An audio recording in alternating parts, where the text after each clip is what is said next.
Reka twongere tubasuhuze inshuti bakunzi muduteze amatwi ndetse n'abakurikiranye iki kiganiro cyacu kuri televiziyo. Ku bw'amahirwe uyu munsi twagiriwe umugisha wo kwakira umuvugabutumwa. Turagira ngo munyemerere dutangire atwibwira mbere yuko tuganira nawe. Umwanya ni uwanyu nyakubahwa. Murakoze. Nitwa Hakizimana Joseph, ariko abantu benshi banzi ku izina rya Theo. Nkaba nkora ivugabutumwa ryo mu muhanda, kugenda mbwira abantu ubutumwa bwiza. Murakoze cyane Joseph. Mwabyiyumviye rero ko ni umuvugabutumwa wo mu muhanda. Yatubwiye ngo wo mu muhanda, ariko turaza gusobanukirwa benshi mushobora kumva ngo mu muhanda, ariko kibaza se ubuvugabutumwa bwo mu muhanda bukorwa gute, bukorerwa hehe. Ubwo mu kiganiro cyacu turaza gusaba umutumirwa wacu ko aza kudusobanura neza. None Theo, ndagira ngo mbabaze, usibye kuba mukorera ubuvugabutumwa mu muhanda, na bundi buryo mwamukoresha mu gutanga ubutumwa bwanyu? Yego, hari ubundi buryo mbikoramo. Ubundi nkunda kwandika cyane, nakuze nkunda kwandika. Nakundaga kwandika numva nzaba umwanditsi w'ibitabo. Ubwo amahirwe ngira amahirwe nyine ntangira no kwandika n'udutabo nyine tujyanye n'ivugabutumwa ryanjye. Mbese ntangira kwandika udutabo twigisha, dusobanura ijambo ry'Imana ku buryo busa nk'ubworoheye abantu kugira ngo babwumve. Murakoze cyane. Twagira ngo rero munyemerere tukiri kumwe n'umutumirwa wacu abanze aduhe urugero rwa kimwe mu gitabo yaba yaranditse, kugira ngo bidufashe kuba twagishaka natwe iyo nkuru nziza itugereho. Murakoze. Kimwe mu gitabo nanditse ni agatabo kitwa Ubumuntu, kerekana isano iri hagati y'ubumuntu n'imbuto z'umwuka wera cyangwa se za Roho Mutagatifu. Ako gatabo nyine iyo ukurikiranye igisobanuro cy'ijambo ubumuntu usanga ari wa mwuka w'ubugwaneza, wo kugira neza, wo kugwa neza. N'ubundi nyine ni umwuka wavuye ku Mana, kuko Imana yaremye umuntu mu ishusho yayo no mu misusire yayo. Akandi gatabo nanditse ni agatabo gasobanura ahantu ikibi cyavuye, inkomoko y'ikibi niko kitwa. Murakoze cyane.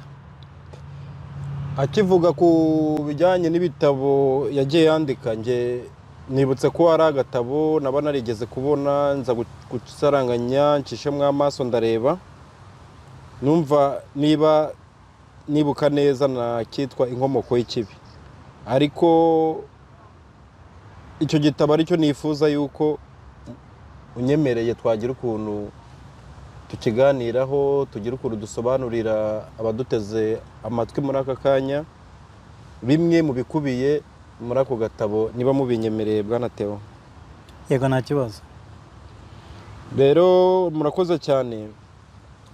Nsoma ku gatabo nagiye nca kuri titire zigize cyangwa imitwe y'amagambo agize icyo gitabo. Hari nkaho nagiye mbona yitwa kurema, nabonye inkomoko y'ikibi, nabonye yitwa ingabo za Satani, nabonye n'iyitwa ingaruka zo kutumvira. None rero Joseph, nagira ngo mutwemerere imwe muri iyi mitwe y'igitabo muze kudufasha kudusobanurira kuri imwe muri iyi mitwe y'iki gitabo. Ntabwo mvuze yuko tuvuga ku mitwe yose uko ingana, ariko nagira ngo dufatemo imwe muri iyo ngiyo uyisobanurire abaduteze amatwi. Sinzi niba mwanyemerera rwose mukampa uburenganzira kugira ngo tugeze ku baduteze amatwi. Murakoze cyane. Murakoze cyane. Agatabo ubwako kitwa inkomoko y'ikibi. Yego.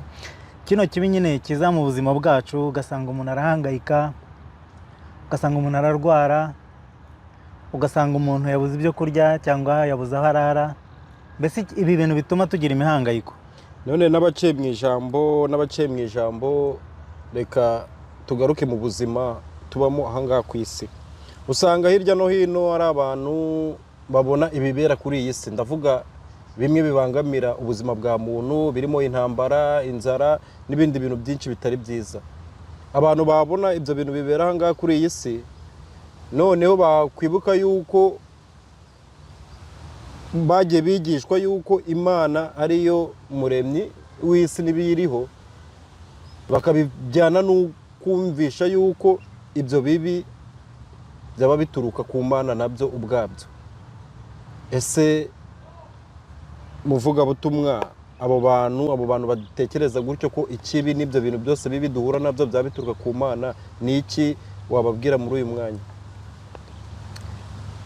Hari abantu bajya bambaza icyo kibazo n'ubundi bakambwira ngo ko tuzi ko Imana yaremye ibintu byose ngo kandi tukaba tubona n'ikibi, ngo ubwo siyo yaba yarakiremye. Ngira ngo hari ushaka kuba ufite umushinga wakoze, ushaka kuba ufite nk'ikintu wubatse inzu iwawe. Hari inzu ufite? Nta nzu mfite, ariko nta kintu cy'igikorwa wakoze mu buzima bwawe. Ibikorwa byo ntibyabura, ibikorwa umuntu agira ibikorwa. Abantu nabo rero bafite ubushobozi bwo guhindura ibintu Imana yaremye. Nasa nk'uvuga ngo wenda natwe twagerageza kurema ari nubwo tutitwa abaremyi, ariko uzarebe iri gukora ikintu ntushobora kugikora ngo ushyiremo ikintu kizakubangamira mu minsi iri imbere. Ntushobora kubaka inzu ngo uyubake nurangiza usige urukuta rumeze nabi ruzasenyuka ngo kugira ngo uzagaruke urusane. Kuko n'Imana rero kubera ko dukoze mu ishusho yayo, nayo ni gutya irema. Nta muntu urema ngo yiteze ibibazo mu gihe kizaza. Buri gihe ukora ikintu ushaka kugira ngo kizabe cyiza. Ntabwo Imana ishobora kurema umuntu ngo ishyiremo ikosa kugira ngo izagaruke kurikosora nyuma. Ntabwo bishoboka, kuko urema aba ashaka kugira ngo icyo kintu kizabeho kandi kigire akamaro cyangwa se kizagirire abandi akamaro. Mu gitabo cya Yakobo umutwe wa mbere umurongo wa 13 kugeza kwa 15 baratubwira ngo umuntu niyoshywa gukora ibyaha yo kuvuga ko ati Imana niyo inyoheje, kuko bidashoboka ko Imana yoshywa n'ibibi cyangwa ngo nayo igiriwe ibyohesha. Ahubwo umuntu wese yoshywa iyo akuruwe n'ibyo ararikiye bimushukashuka, nuko iryo rari riratwita rikabyara ibyaha, ibyaha nabyo bimaze gukura bikabyara urupfu. Urumva ntago Imana ari ishuka abantu, ntago Imana ishobora kohesha abantu ikibi, kuko Imana ukora ibintu abagira ngo bizagirire abandi akamaro. Ntago ashaka kubikora ngo asigemo amakosa kugira ngo azaze kuyakosora nyuma. Ntago ikibi gituruka ku Mana. Hari n'undi murongo nawo uvuga kamere y'Imana muri Yohani wa mbere, mu ibaruwa ya mbere ya Yohani igice cya mbere umurongo wa 5 aravuga ngo ubu nibwo butumwa twumvise buvuye kuri we tukabubabwira yuko Imana ari umucyo kandi ko muri yo hatarimo umwijima na muke. Ntago Imana ishobora kugira ikibi muri yo. Ntago Imana ishobora kugira ikibi muri yo. Imana ihora ari nziza, ahubwo kuba tubona ikibi kubera ko habaye ikibazo. Ahubwo icyo kibazo twagikurikirana tukamenya ni ikihe kibazo. Nakoze cyane. None hari abantu n'abaciye mu ijambo, hari abantu bajya bakunda kuvuga ngo Imana ngo yabagerageje, Imana iratugerageza. Abo bantu kuko bivuye mu gisubizo cyiza uduhaye, abo bantu bumva yuko Imana igerageza abantu, abo bantu nibyo cyangwa baba byumvise ubundi buryo butari bwo? Ntago Imana igerageza abantu, ntago igerageza abantu. Hari ukuntu tubyitiranya, kuko muri uyu murongo barabisobanura ngo ntago Imana yoshya abantu n'ikibi. Ntago ishobora kohesha abantu ikibi, kubera ko reka nkwereke ikintu ukuntu ikibi kitugeraho. Ubwacu kamere yacu yarangiritse, dufite icyaha muri twe, dufitemo ikibi muri twebwe. Nk'ubu ngubu nshobora nko kugenda wenda nk'urugero, Imana ikampa nk'akazi, nkasengera nk'akazi, Imana ikanyohereza ahantu ngiye kubona akazi. Noneho mu gihe ndi kugenda, kuko telefone sigaye zidufasha mu itumanaho, nk'umuntu akanyiba telefone, ubwo muri make abangamiye kwa kundi ku kazi bazampamagara antwaye telefone. Kandi ntabwo Imana ibuza abantu bakora ibi, kubera ko ikintu cyatandukanyije abantu n'Imana ni ukutumvira. Ni ukuvuga ngo umuntu akora icyo ashaka. Iyo umuntu atumvira Imana nyine aba akora icyo ashaka.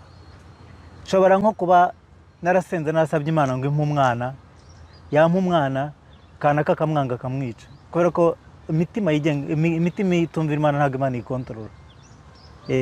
Tubana rero n'ikibi, tubana n'abantu batumvira Imana, kandi natwe hari igihe tugwa, ni gutyo rero ikibi kiza kikatugeraho.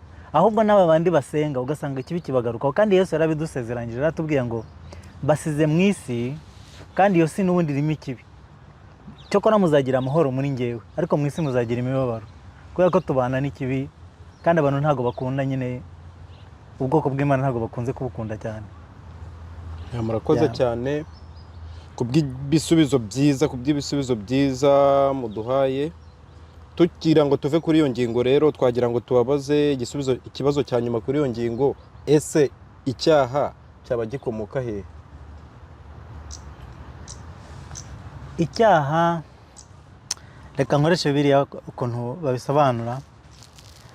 Icyaha kibona cyahereye muri Edeni. Muri Edeni bavuga ko Imana yaremye Adamu na Eva, ibabuza kurya igiti, irababwira iti imbuto za kiriya giti ntimuzazirye. Noneho ntibumvira Imana, kutumvira n'inyo nyine byahise biba icyaha cyabo. Ntibumvira Imana, baragenda za mbuto z'igiti barazirya. Ariko mu kuzirya nyine niho havuyemo kutumvira Imana. Byanditse mu gitabo cy'Abaroma ibice 5:19 niho basobanura kirya cyaha. Kurya imbuto ntabwo ari cyo kibazo, ahubwo umutima ushaka kurya imbuto niwo wabaye ikibazo.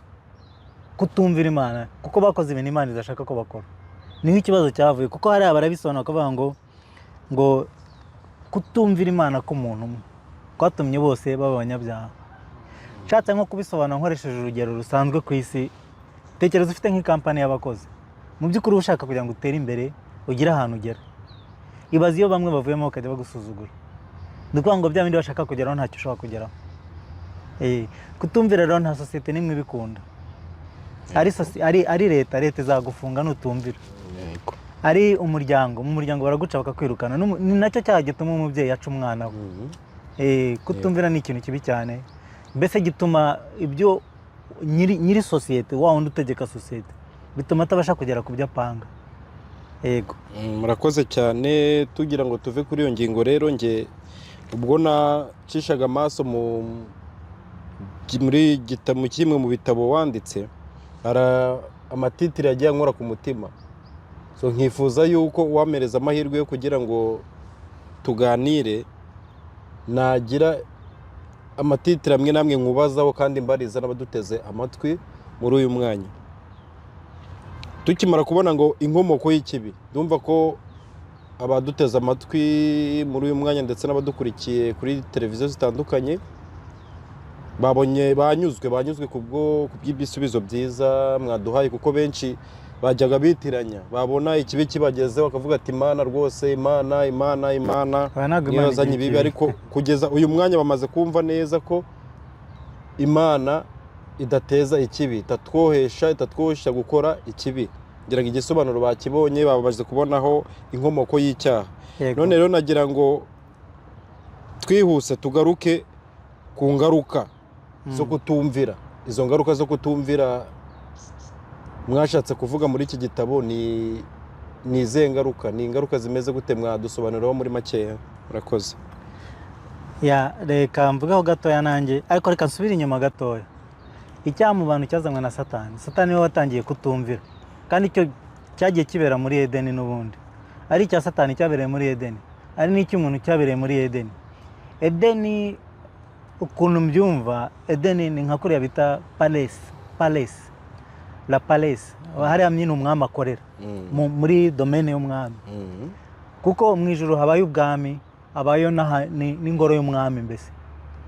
No ku isi, urabona nka gihe cy'Abayisiraheli mu butayu, rirya hema burya ari Palace y'Imana, ahantu nyine Imana ihurira n'abantu. Nkeka ko Edeni rero ari nk'ahantu Imana nyine yari yarashyize abantu mu bwami bwayo bwo ku isi, ariko muri extension y'isi. Aho rero niho icyaha cyabereye cy'umuntu. Satani amwoheje, yaraje amusobanura ko imbuto batinya kurya zidateye ubwoba, ntabwo zagombaga kubica. Yaraje arababwira ati ntabwo zigomba kubica ziriya, ahubwo ikibazo Imana impamvu yababwiye ngo imbuto zizabica nuko yo izi ibanga ryabyo, izi ko nimurya ziriya mbuto amaso yanyu azafunguka mukamenya ubwenge mukamera nkayo, muzahita mumera nkayo, ntimuzongera kuyikenera. Bishatse kuvuga iki rero? Ni nk'uko umuntu yaza akagusanga ku kazi akakubwira turiya mu bosi wawe impamvu akubuza ibi ngibi ni uko ashaka ko utamera nkawe, ntabwo ashaka kuba mu bosi nkawe, ntabwo Imana ishaka ko mumera nkayo. Kera nicyo cyatumye barakara barya ziriya mbuto. Mu kurakara rero niho na nature yabo yapfuye, ya kamere yabo Imana yari yabahaye yapfuye, bahita bahinduka ibyigenge. Ingaruka zabyo rero ni zimwe. Imana ni ubuzima. Ni nk'uko wavuga ubuzima bw'umwana. Ubuzima bw'umwana burya buba buri mu babyeyi, kuko nibo bamurera, nibo bamumenyera buri cyose. Yego. N'ubuzima bw'umuntu rero buri mu ntoki z'Imana. Iyo umuntu avuye imbere y'Imana akagenda, ahita atangira guhangayikishwa n'ubuzima, kuko uburinda ntabwo bakiri kumwe. Muri uko gutandukana n'Imana, cya kintu cyabayemo cyo kugabanya, cyo gutandukanya, ni icyaha cyabiteye ubundi, cyo kutumvira, cyatumye Imana ishyiramo distance, kubera ko n'ubundi abantu ntabwo bashaka kuyumvira. N'ubundi inaje twakomeza ntituyumvire. Ariko kubera kiriya cyaha nyine cyaduciyemo ibice gitandukanya n'Imana, gituma rero abantu bahangayikira ubuzima. Ni ukuvuga ngo kandi Imana yahise ibibwira Adamu, yaramubwiye iti kurya uzaza urya wibeshya ibyuya. Kubera iki? Nagutamikaga ariko ubu ngubu ugiye gutangira kwirwariza, kubera ko ntabwo nzakomeza kugufata nk'abajeyi utanyumvira. Ibiryo ariko n'ubundi birakomeza bigaturuka ku Mana, kuko niyo ibirema. Ubwo rero muri iyo mihangayiko, kubera gutinya, uzareba ibiremwa byose bitinya ubuzima, ubuzima burabihangayikisha, ariko cyane cyane umuntu niwe buhangayikisha cyane. Ni ukuvuga ngo kubera ko tutabona Imana, tutayibona, hajemo ikintu kidutandukanya nayo, abantu bari bizera. Urabona iyo ubashije gutunga ibintu byinshi, biguha icyizere gito cyane yuko hari ufite ubuzima wenda nko mu gihe kiri imbere kutazagira ikibazo. Ibyo rero abantu barabyizera cyane, none ugasanga bya bindi Imana yatugeneye turimo turabirwanira, turabyikubira, buri wese arakurura yishyira. Uzareba imihangayiko yose yo kuri iyi si, ikintu cyose kibera muri iyi si giterwa imbaraga n'ubuzima bw'ejo. Nicyo gituma umuntu ajya kwiga kugira ngo azagire ubuzima bw'ejo. Nicyo gituma umuntu ahangayika ajya gushaka akazi, akora ubutaruhuka. Nicyo gituma abantu birirwa bahimba ibintu, bavumbura amamashini. Bose ni ubuzima bw'ejo bubamotiva, nta kindi. Kubera ko nyine dufite ikibazo cy'ubuzima bw'ejo, kubera ko icyizere ni gikeya ku Mana. Ntabwo twizera ko Imana ishobora kudukipingira ubuzima, ishobora kuturinda kwa gutandukana. Kakantu kabayemo gutandukana niko gatuma rero ibi bibaho, kubera ko ibintu byose tubisangiye, Imana biduhaye ko tubisangire, usanga tubipfa rero tukabirwanira. Niho usanga intambara ziva, ni ibintu baba bapfa, nta kindi, ni ubutunzi. Niho usanga n'indaya burya ziba zishaka ibyo zizarya ejo, n'abiba baba bashaka iby'ejo. Mbese buri kintu cyose kibi ni bwa buzima dusa nk'abahangayikiye, kandi ari Imana ibufite mu ntoki zayo. Birumva biba byaturutse kuko tumvira Imana. Kumvira Imana ikintu bitunira ibintu byinshi cyane. Nk'urugero, reka nguhe nk'urugero ariko rworoshye, ukuntu natwe twizanira ibibazo. Mfite inshuti yanjye, tumenyanye vuba ariko ntabwo turi inshuti cyane.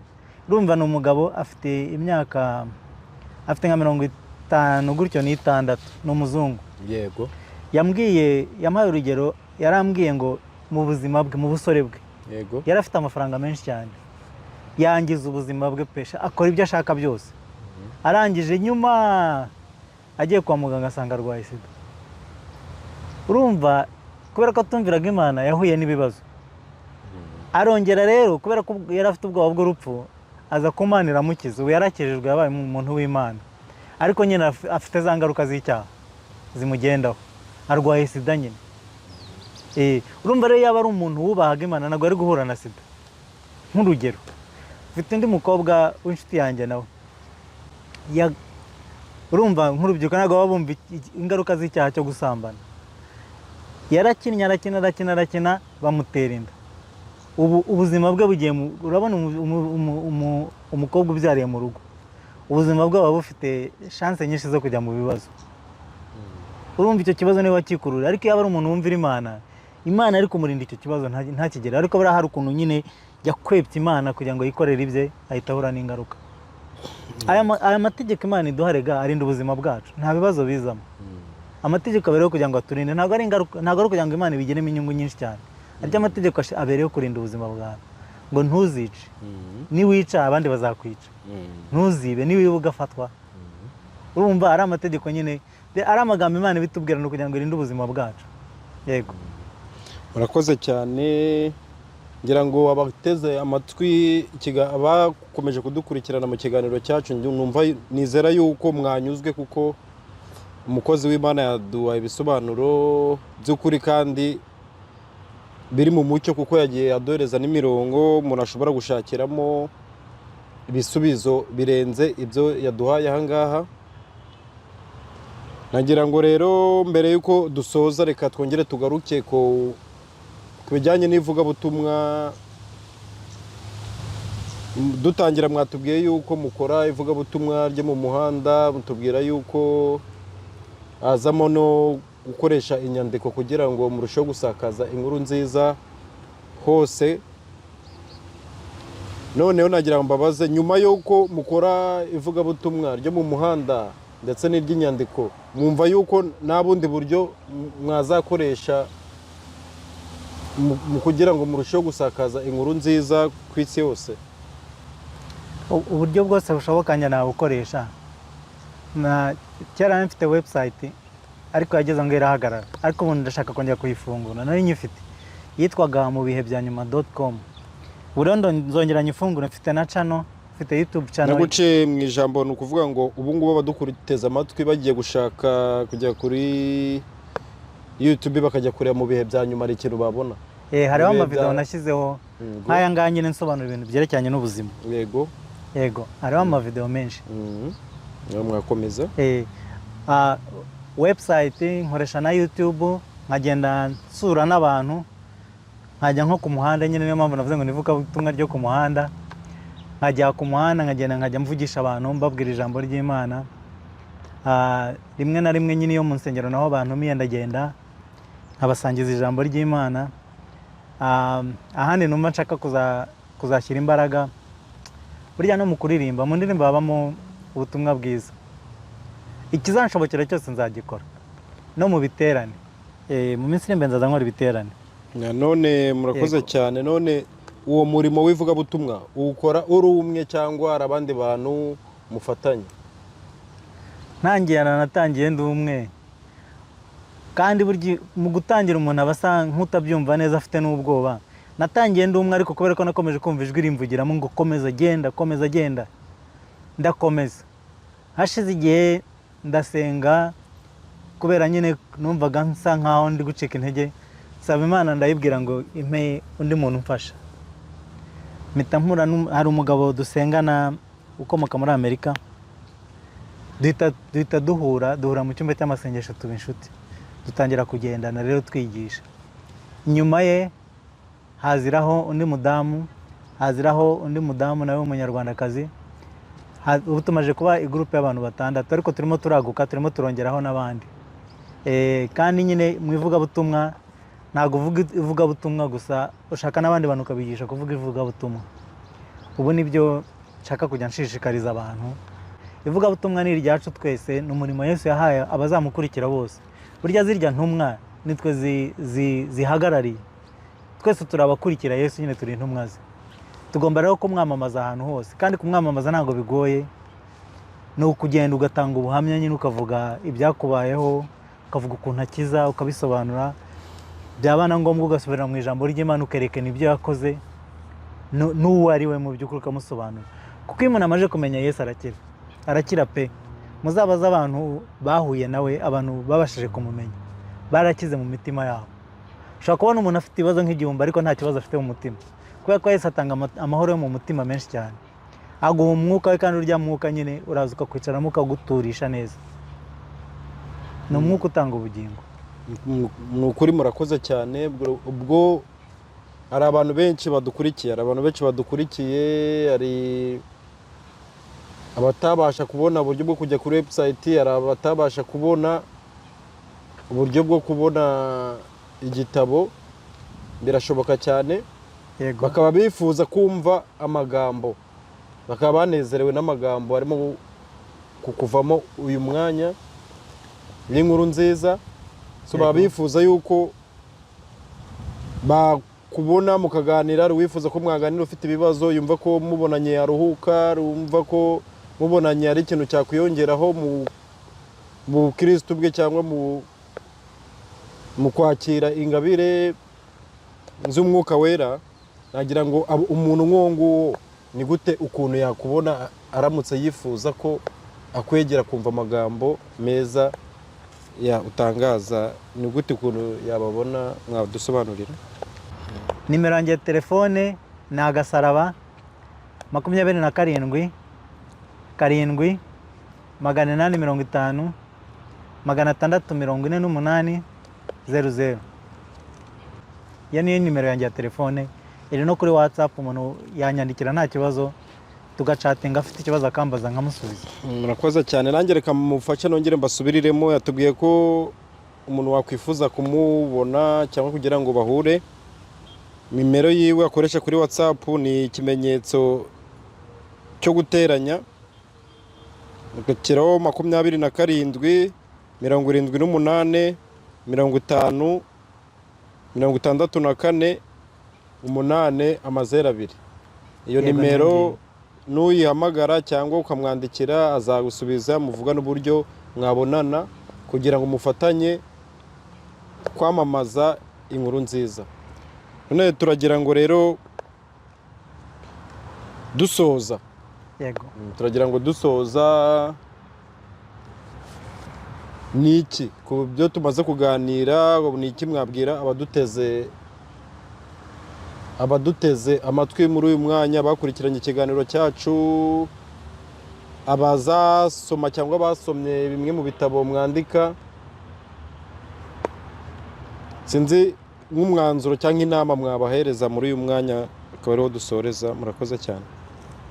Umwanzuro, ikintu inama nabahereza ni uko ibyaha bibera ku isi n'ibibi byose bibera ku isi bifitanye isano no kutumvira. Kumvira Imana ni ikintu gikomeye cyane. Imana rero yabonye ko umuntu n'ubundi kamere yarapfuye. Imana ikora iki? Imana uribuka ko Imana ari umuremyi. Imana ni umuremyi. Imana rero ishobora gusana umuntu, wa muntu wangiritse twebwe tubona byarangiye, Imana ishobora kumufata ikongera ikamusana, ariko umuntu agomba kuba ari tayari kongera kubaha, note kutumvira. Abagomba kumvira Imana. Rero hahandi kuri ubuzima, hahandi yaremye ubuzima, aho niho yatugaruriye. Reka amasome wumve. Reka dufate mu ibaruwa ya mbere ya Yohani igice 1 umurongo wa 1 kugeza kwa 4. Haravuga ngo uwahozeho uhereye mbere na mbere, uwo twumvise, uwo twiboneye n'amaso yacu, kandi uwo twitegereje intoki zacu zikamukoraho, ari we jambo ry'ubugingo. Urumva afitanye isano n'ubugingo nyine. Ngo kandi ubwo bugingo yiswe ubugingo, ubugingo nibwo buzima, sibyo? Ngo bwarerekanywe, turabubona, turabuhamya, kandi none turababwira iby'ubwo bugingo buhoraho bwahoranye na Data wa twese, tukabwerekwa.